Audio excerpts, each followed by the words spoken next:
सतयुग या स्वर्ग में दाखिल होने का पासपोर्ट वीजा कैसे मिले? सतयुग में वही प्रवेश करेगा जिसके पास हमारी दुनियावी भाषा में पासपोर्ट वीजा होगा। जैसे आपने किसी कंट्री में जाना तो पासपोर्ट भी चाहिए और वीजा भी चाहिए। मेरा खूंटा मेरा मालिक है जिससे मैं बंधा हुआ हूं। मुझे मेरे मालिक पे भरोसा है। वो मुझे जो सुझाते हैं, जो मुझसे कहलवाते हैं, मैं बोलता हूं और आत्मविश्वास के साथ बोलता हूं। लंबे लेट जाइए, नाक रगड़ अष्टांग प्रणाम कीजिए, लंबे लेट के नाक रगड़ के माफी मांगिए, किससे शर्माइए मत। मैंने जो भी किया जाने अनजाने में, इस जन्म में या पिछले जन्म में, मुझे माफ कर दो प्रभु। मैं आपकी शरण में आया हूं। आपसे बड़ा माफ करने वाला कोई नहीं है प्रभु। मैं आपका भूला भटका अज्ञानी ना समझ नालायक बच्चा हूं। मुझे माफ कर दें। हमारे पापों की कोई गिनती नहीं है, हमारी माफी की कोई गिनती नहीं होनी चाहिए। नाक रगड़िए, शर्माइए मत किससे, बिल्कुल परवाह मत करिएगा। आपकी और उस बापू की परमपिता की बात हो रही है, उसमें तीसरा नहीं आ सकता कोई। हर चीज के लिए उसका धन्यवाद करना, जो कुछ भी उसने दिया है उसके लिए और जो नहीं दिया उसके लिए। जो कष्ट दिए हैं, अगर आप गरीब हैं, दरिद्रता है, कष्ट है, बीमारी है, रोग है, कर्ज है, जो भी है, उसके लिए असंख्य बार धन्यवाद करना प्रभु का। जब पियो तो कहना मैं नहीं प्रभु आप पी रहे हैं, हे हरि ये आप पी रहे हैं, अल्लाह ये आप पी रहे हैं, मैं नहीं पी रहा हूं, हे वाहिगुरु ये आप पी रहे हैं। 3 बार कहिएगा और पीजिएगा, छूट जाएगी, ताकि आपका अचेतन सुनता रहे और सोते सोते ही आपके पाप धुलते रहें, आपका ट्रैक क्लीन होता रहे, आपकी मैल धुलती रहे, ताकि आप इस लायक हो जाएं कि आपको सतयुग या स्वर्ग का पासपोर्ट और वीजा मिल सके। तरक्की के नाम पे, डेवलपमेंट के नाम पे हम मुकम्मल तबाही की तरफ बढ़ते चले जा रहे हैं और बहुत निकट आ गए हैं। अगर आप किसी को माफ नहीं करेंगे दिल से तो कुंडी फंसी रह जाएगी, आपका पासपोर्ट, आपका वीजा अटक जाएगा। माफ कर दीजिए। बड़ी पिक्चर देखिए, आपको क्या मिलने वाला है। मंगल ढिल्लोन चैनल एक ऐसा चैनल जो आपका जीवन बदल सकता है, जैसे अब तक बहुतों का जीवन बदल चुका है। मंगल ढिल्लोन चैनल। नमस्कार, आदाब, सत श्री अकाल। धन गुरु नानक, धन निरंकार, धन गुरु रामदास जी महाराज, धन गुरु गोविंद सिंह जी महाराज, धन गुरु ग्रंथ साहिब जी महाराज, धन बाबा श्री चंद जी महाराज, धन गुरु पिता ओमकारा जी महाराज, धन सभी धर्मों के संत भक्त महापुरुष, देवी देवता, अवतार, पीर, पैगंबर और प्रॉफिट साहिबान, गुरु प्रेमियों। ऐसे ही बैठे बैठे कुछ दिन पहले ईश्वर ने मुझे ये विचार दिया। समझ में नहीं आ रहा था कि इसमें क्या बोलूं। फिर ईश्वर से प्रार्थना की। यहां भी माइक के सामने, कैमरे के सामने मैं काफी देर से बैठा था और यकीन मानिए फिर वही जो मैं बार बार कहता हूं कि ईश्वर की मर्जी है, कुछ सार्थक, कुछ अर्थपूर्ण बुलवा देंगे तो बोल देंगे, नहीं तो बंद कर देंगे। बस ईश्वर का नाम लेके मैं वो विचार आपसे साझा करने जा रहा हूं और आगे जो भी ईश्वर की इच्छा होगी ईश्वर बुलवाएंगे। विचार मुझे ईश्वर ने ये दिया था। ये मेरे साथ बहुत पहले होता रहा, मैंने जिक्र किया है, ऑडियोज में रिकॉर्ड करता था। 100 घंटों के ऑडियोज मेरे पास रिकॉर्डेड पड़े हुए हैं, कंप्यूटर पे हमने उनको कॉपी कर लिया। ऐसे ही एक छोटा थॉट आता था और मैं सोचता था अच्छा थॉट है ये, इसको रिकॉर्ड कर लेते हैं। इसका जिक्र मैंने पहले किया है। तो मैं उसको रिकॉर्ड करने लगता था कि 1 मिनट का, 30 सेकंड का कुछ रिकॉर्ड करता हूं, कहीं काम आ जाएगा। और उसके बाद उस सिलसिला लंबा चलता था, आधा घंटा, पौना घंटा, 1-1.5 घंटा, 2-2.5 घंटे भी चलता था, धारा प्रवाह। ऐसा ही कुछ ईश्वर ने कृपा अब की है, ये जो दौर आया पीछे 2 साल से। तो ये थॉट आया ईश्वर के पास से ही कि स्वर्ग या सतयुग में दाखिल होने का पासपोर्ट वीजा हमें कैसे मिले। मैं इसके बारे में काफी देर बैठा सोचता रहा कि ये किस तरह का थॉट है। सतयुग या स्वर्ग में दाखिल होने का पासपोर्ट वीजा कैसे मिले। तो अब इसके इर्द गिर्द मैं सोचने लग गया। एक तो ये कि सतयुग, जैसे बहुत सारे लोग ये प्रेडिक्शंस कर रहे हैं और हालात भी ऐसे दिख रहे हैं कि आने वाले समय में चारों तरफ से जो भयानकता होने वाली है उसमें बहुत तबाही होगी, बहुत मौतें होंगी। अब जैसे अमेरिका और चाइना ताइवान को लेके आमने सामने हैं, तो थर्ड वर्ल्ड वॉर की जो सिचुएशन थी वो फिर बन गई। पानी से कितना नुकसान हो रहा है और आगे हो सकता है। अभी किसी ने वीडियो शेयर किया व्हाट्सएप के ऊपर, कनाडा में बूस्टर डोज से 4 डॉक्टर मर गए। बूस्टर डोज का फिर से बोलबाला हो रहा है, इस पे जोर दिया जा रहा है।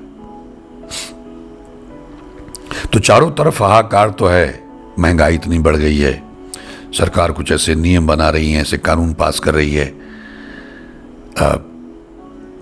चारों तरफ ऐसी परिस्थितियां बनती नजर आ रही हैं कि हालात विकट होंगे। जो अन्न के दाने के लिए पानी के लोग तरसेंगे, वो स्थितियां विकट हो रही हैं। और जो सिविल अनरेस्ट या सिविल वॉर की सिचुएशन थी, बहुत पहले मैंने इसका जिक्र किया है और भी लोगों ने बहुत सारी प्रेडिक्शंस की हैं। तो उसके बाद उसमें जो सरवाइव करेगा, सरवाइव कौन करेगा? जो ईश्वर के नाम से जुड़ा हुआ है, जो भक्त है।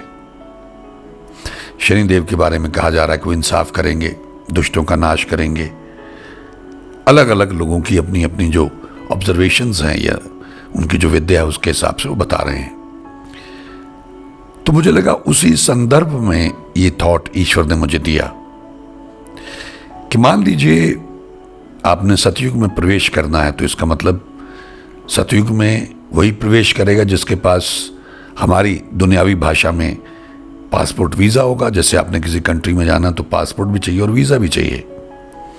तो सतयुग का पासपोर्ट और वीज़ा क्या है, कैसे हासिल किया जा सकता है? या जो मान लीजिए उनकी सांसों की पूंजी खत्म हो गई और उसको संसार छोड़ के जाना है, तो फिर स्वर्ग में एंट्री का पासपोर्ट वीज़ा कहां से मिलेगा और कैसा होगा? तो ऐसा बैठा मैं सोचता रहा। ये कई दिन पहले का थॉट था, मेरे इर्द गिर्द घूमता रहा। अभी रात के तकरीबन 11 बज रहे हैं और मैं यहाँ बैठा हुआ सोच रहा था कि इस पे क्या बोलें। फिर बापू की मर्जी है जो बुलवाएं। अब एक दृष्टिकोण से जो मैं सोचता रहा हूं और जो मैं बोलता रहा हूं, बात तो वही है, लेकिन उसको कहने का अंदाज ईश्वर का अपना अलग है, कहलवाने का अंदाज अलग है। पासपोर्ट जब हम बनवाते हैं तो बड़ी इंक्वायरी होती है, फॉर्म भरने पड़ते हैं, फोटो लगते हैं, अपनी सारी डिटेल्स देनी पड़ती हैं। कोई क्रिमिनल ट्रैक रिकॉर्ड तो नहीं है, किसी गैर कानूनी गतिविधि में तो इन्वॉल्व नहीं है। फिर पुलिस की वेरिफिकेशन होती है और उसके जब बाद क्लीन चिट मिलती है तो फिर आपको पासपोर्ट मिलता है। उसमें काफ़ी समय लग जाता है। उसके बाद वीज़ा की बात आती है तो उसमें भी एक लंबा प्रोसीजर है। आप लोगों को मालूम होगा जो लोग विदेश जाते हैं, और कितने लोगों को वीज़ा नहीं मिल पाता है। आपकी अगर वो पोजीशन है, आपके पास सफिशिएंट फंड्स हैं और दूसरे कंट्री के जो ऑफिसर्स वहाँ बैठे हुए हैं वीज़ा ऑफिस में, उनको ये यकीन हो जाए कि आप इलीगली वहाँ नहीं रहेंगे, आप वापस आएंगे, तो फिर आपको वीज़ा दे देते हैं। आपका इंटरव्यू होता है, आपसे सवाल पूछे जाते हैं, पहले फॉर्म अगर आपको भर के देने पड़ते हैं और अपनी सारी डिटेल्स बतानी पड़ती हैं। ये तो दुनियावी मामला हो गया, एक मुल्क से दूसरे मुल्क में जब जाना है। लेकिन सतयुग में प्रवेश या स्वर्ग में प्रवेश के लिए अब यहां कोई फॉर्म तो नहीं भरना है या इंटरव्यू भी कोई नहीं करेगा। यहां मामला हमारी अंतरात्मा का है, हमारे कैरेक्टर का, हमारे किरदार का है, हमारे व्यवहार का है, हमारी सोच, हमारे नजरिए का है, हमारी जीवन शैली का है।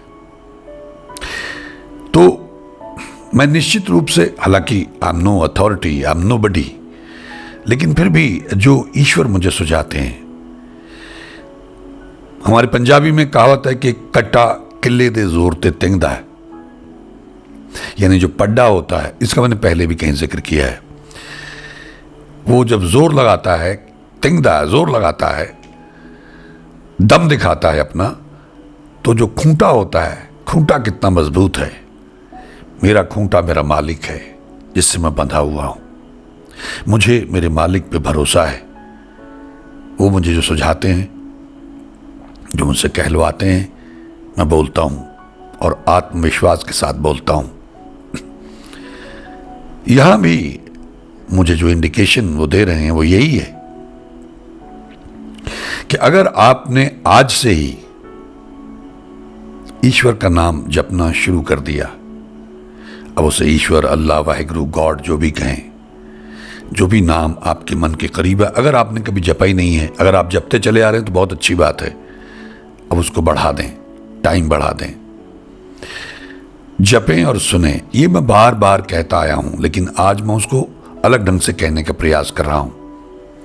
इससे आपको सतयुग में प्रवेश करने का, सतयुग में दाखिल होने का पासपोर्ट और वीज़ा मिल जाएगा। स्वर्ग में दाखिल होने का पासपोर्ट और वीज़ा मिल जाएगा। अगर आपने आज से या पहले से शुरू कर रखा तो बहुत अच्छी बात है। आपने ईश्वर, अल्लाह, वाहिगुरु, गॉड की इबादत शुरू कर दी, नाम जपना शुरू कर दिया, मेडिटेशन शुरू कर दी, उसके नाम पे मेडिटेट करना शुरू कर दिया। ख़ास तौर पे सुबह 3 और 6 के बीच में अगर आप 3 घंटे कर लें तो गज़ब बहुत जल्दी मिलेगा। जैसे कुछ स्पेशल कैटेगरीज भी होती हैं, उसके लिए कुछ स्पेशल फीस होती है, तो जल्दी मिल जाता है, इमरजेंसी में जल्दी मिल जाता है। तो अगर आप 3 से 6 के बीच में 3 घंटे बैठ के, चाहे वाहिगुरु वाहिगुरु कहें, ओंकार सतनाम वाहिगुरु कहें, हरिओम तत्सत कहें, गायत्री मंत्र का जाप करें, ओम नमः शिवाय करें, जो भी, अल्लाहु अकबर, गॉड इज ग्रेट, मैं बार बार ये कहता रहा हूं, अपनी आवाज़ को सुने, ये करें। अपने धर्म स्थानों में जाएं, वहाँ जाके जिस भी ईस्ट को आप मानते हैं उसको साक्षी भाव से, जैसे गुरु ग्रंथ साहिब हैं, या भगवान कृष्ण को मानते हैं, भगवान राम को मानते हैं, शंकर भगवान को मानते हैं, बजरंगबली को मानते हैं, अल्लाह को मानते हैं, गॉड को मानते हैं, जीसस को मानते हैं, तो नाक रगड़ के लंबे लेट जाइए, नाक रगड़, अष्टांग प्रणाम कीजिए, लंबे लेट के नाक रगड़ के माफ़ी मांगिए, किससे शर्माइए मत, मन से माफ़ी मांगिए, प्रायश्चित करिए। मैंने जो भी किया जाने अनजाने में, इस जन्म में या पिछले जन्म में, मुझे माफ़ कर दो प्रभु, मैं आपकी शरण में आया हूँ। आप शरणागत को अभय दान देते हैं, माफ़ कर देते हैं। आप सबसे बड़े बख्शंद हैं, दयालु हैं, दया के सागर हैं। आपसे बड़ा माफ़ करने वाला कोई नहीं है प्रभु। मैं आपका भूला भटका, अज्ञानी, ना समझ, नालायक बच्चा हूँ, मुझे माफ़ कर दें। तो नाक रगड़ें, गिने मत। हमारे पापों की कोई गिनती नहीं है, हमारी माफ़ी की कोई गिनती नहीं होनी चाहिए। नाक रगड़िए। वैसे 7 बार कहते हैं, आप 10, 11, 12, 14 बार रगड़ें। शर्माइए मत किससे, बिल्कुल परवाह मत करिएगा। आपकी और उस बापू की, परमपिता की बात हो रही है, उसमें तीसरा नहीं आ सकता कोई। फिर वहां, ये मैंने पहले कहा हुआ अलग ढंग से, लेकिन आज ईश्वर मुझसे कहलवा रहे हैं अलग ढंग से, क्योंकि हम धीरे धीरे वो जो तबाही वाला दौर आना, उसकी तरफ बढ़ रहे हैं, और वो विकट समय निकट आ रहा है, वो भयानक समय निकट आ रहा है धीरे धीरे। वहां कुछ सेवा करें, माफिया मांगी और साथ में धन्यवाद किया। असंख्य बार धन्यवाद है प्रभु, हर चीज के लिए उसका धन्यवाद करना, जो कुछ भी उसने दिया है उसके लिए, और जो नहीं दिया उसके लिए। जो कष्ट दिए हैं, अगर आप गरीब हैं, दरिद्रता है, कष्ट है, बीमारी है, रोग है, कर्ज है, जो भी है, उसके लिए असंख्य बार धन्यवाद करना प्रभु का, दिल से करना। फिर वहां परिक्रमा कर लेना, फिर वहां बैठना कुछ देर, और बैठ के स्मरण करना, जाप करना, एकाग्रचित से, श्रद्धा से, समर्पण से, आस्था से, विश्वास के साथ में कि वो देख रहे हैं, आपको सुन रहे हैं, आप उनकी नजर में हैं। कुछ सेवा कर लीजिएगा, जो भी आप कर पाए अपने अपने धर्म के मुताबिक, जैसी जैसी संभावनाएं होती हैं अलग अलग धर्म स्थानों में। नेक बनिएगा, दया करिएगा, जो मैं रोज कहता हूं, आज मैं अलग ढंग से कह रहा हूं। गौशाला में जाइएगा, अगर आपके आसपास है तो वहां सेवा करिएगा, कुछ हरा चारा गायों को डालिएगा, अपने हाथ से डालने का प्रयास करिए, कुछ सेवा करिएगा, वहां कुछ समय बिताइएगा। जो देसी गाय होती है, इसके बारे में कई लोगों का यह कहना है, विद्वानों का, कि अगर आप उनसे आपको ऑक्सीजन बहुत मिलती है, खास करके जो बछिया होती है उससे, अगर आप उसके पास बैठ जाएं और जो उसकी सांस है उसको इनहेल करें, कुछ देर बैठे, वो ऑक्सीजन बहुत होती है, तो आपकी बहुत सारी बीमारियां दूर होनी शुरू हो जाएंगी। अगर आप उस पर हाथ फेरते रहेंगे, आपका ब्लड प्रेशर बैलेंस होने लग जाएगा। ये तो वैसे शारीरिक कष्ट के लिए मैं कह रहा हूं, लेकिन हम बात कर रहे हैं सतयुग और स्वर्ग के पासपोर्ट और वीजे की। ये तमाम चीजें, जैसे मैंने कहा ना, बहुत सारी इंक्वायरीज होती हैं, आपको प्रमाण देने होते हैं, ये देना होता है, ये सारे उसी का हिस्सा हैं। अध्यात्म के दृष्टिकोण से मैं ये कह रहा हूं, वो संसारिक मामला है। तो इसमें आपने नाम भी जपा, माफी मांगी, धन्यवाद भी किया, दिल से किया, प्रायश्चित भी किया, मेडिटेट भी किया उसके नाम पे, पुण्यदान भी करना शुरू कर दिया, गौ सेवा भी शुरू कर दी, गरीबों के ऊपर दया की, उनका दुख बटाया। शराब मांस से तौबा कर ली कि अब नहीं पीऊंगा, छोड़ना मुश्किल हो रहा है तो ईश्वर से ही मदद मांगना। जब पियो तो कहना, मैं नहीं प्रभु, आप पी रहे हैं, हे हरि ये आप पी रहे हैं, हे अल्लाह ये आप पी रहे हैं, मैं नहीं पी रहा हूं, हे वाहिगुरु ये आप पी रहे हैं। 3 बार कहिएगा और पीजिएगा, छूट जाएगी।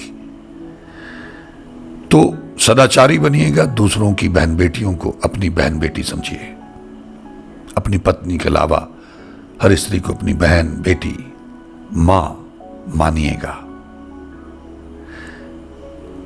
निंदा चुगली से बचिएगा, पाप कर्म से बचिएगा, अचेत पाप से भी बचिएगा, दया करिएगा, सेवा करिएगा, माफी मांगिएगा, धन्यवाद करिएगा,